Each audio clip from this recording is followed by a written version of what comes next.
உள்ளுவதெல்லாம் உயர்வல்ல, மற்றது தள்ளினும் தள்ளாமை நீர்த்து. வணக்கம் நண்பர்களே, நான் உங்கள் தோழி சிவானிமூர்த்தி. இது அமிர்தம் ஆஃப் லைஃப். இன்றைக்கி நம்ம இந்த வீடியோவில் ஒரு முக்கியமான விஷயத்தை பற்றி தெரிஞ்சுக்க போகிறோம். எல்லாரும் பல விஷயங்களை பேசிகிட்டு இருக்காங்க. அமித்ஷா அவர் பங்குக்கு ஒரு விஷயத்த பேசியிருக்காரு. அது என்ன அப்படின்னா, இந்தியாவை ஒன்றிணைக்க ஒரே மொழி கொள்கை அப்படின்றத காந்தி மகானே அவர் எழுதின கடிதத்தில் குறிப்பிட்டிருக்காரு அப்படின்ற ஒரு கூற்று தான். உண்மையிலே காந்தி அப்படி சொன்னாரா? ஆமாம். ஆனால் அவர் என்ன சொன்னார் அப்படின்றத தெரிஞ்சுக்கலாமா? வாங்க தெரிஞ்சுக்கலாம். இந்தியா பறந்து விரிஞ்ச ஒரு மிகப்பெரிய நாடு, பல மொழிகளை கொண்டது, பல கலாச்சாரங்கள், வழக்கங்கள் போன்ற பல விஷயங்களை தனித்துவமாக கொண்ட ஒரு நாடு.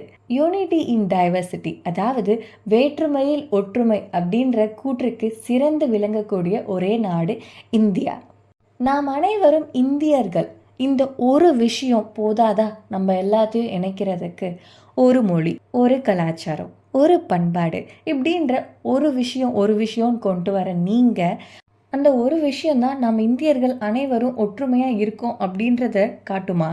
பல வருஷங்களுக்கு முன்னாடி காந்தி அவர் எழுதின கடிதத்தில் இந்தியாவுக்கு ஒரே ஒரு மொழி வேணும், அந்த ஒரு மொழி நம் இந்தியர்கள் அனைவரையும் இணைக்கக்கூடியதாக இருக்கணும் அப்படின்ட்டு எழுதியிருக்காரு. ஆனால் அவர் எழுதின மொழி ஹிந்தி கிடையாது. அவர் எழுதினது ஹிந்துஸ்தானி, அதாவது தேவனகிரி மற்றும் சான்ஸ்கிரிட், இந்த ரெண்டுத்தையும் இணைத்து உருவாக்கப்பட்ட மொழியை அவர் ஹிந்துஸ்தானி அப்படின்ட்டு சொல்லி அதை தான் அவருடைய கடிதத்தில் குறிப்பிட்டிருக்காரு. ஆனால் சில நாட்களுக்கு முன்னாடி நமது இந்தியாவுடைய உள்துறை அமைச்சரான அமித்ஷா என்ன தெரியுமா சொல்லியிருக்காரு? காந்தி அவருடைய கடிதத்தில் குறிப்பிட்டிருந்த அந்த ஒரு மொழி ஹிந்தி அப்படின்ட்டு முடிச்சிட்டாரு.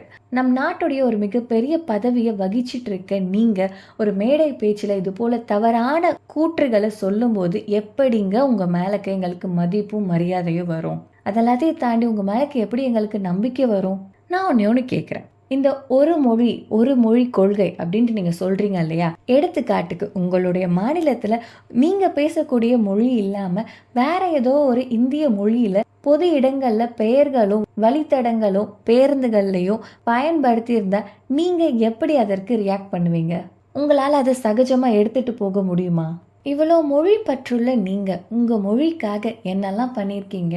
உங்கள் மாநிலங்களில் உங்கள் மொழியை பேசுகிறதுக்கு தடை விதிச்சு மொழி போர் நடந்து நூற்றுக்கணக்கான ஆர்வலர்கள் உயிர் துறந்தாங்களா? ஆனால் எங்கள் மாநிலத்தில் எங்களுடைய தாய் மொழியை காப்பாற்றுறதற்காக நாங்கள் பல உயிர்களை தியாகம் பண்ணியிருக்கோம். எங்களுடைய மாநிலத்தில் பல நபர்கள் தன்னுடைய உயிரை தியாகம் பண்ணி எங்களுடைய தாய் மொழியை அழிய விடாமல் காப்பாற்றிருக்காங்க. மீண்டும் ஒரு மொழி போருக்கு நீங்கள் காரணமாக இருந்துடாதீங்க. நான் உங்கள் தோழி சிவானிமூர்த்தி. இது அமிர்தம் ஆஃப் லைஃப். நன்றி, வணக்கம், வாழ்க வளமுடன், ஜெய்ஹிந்த்.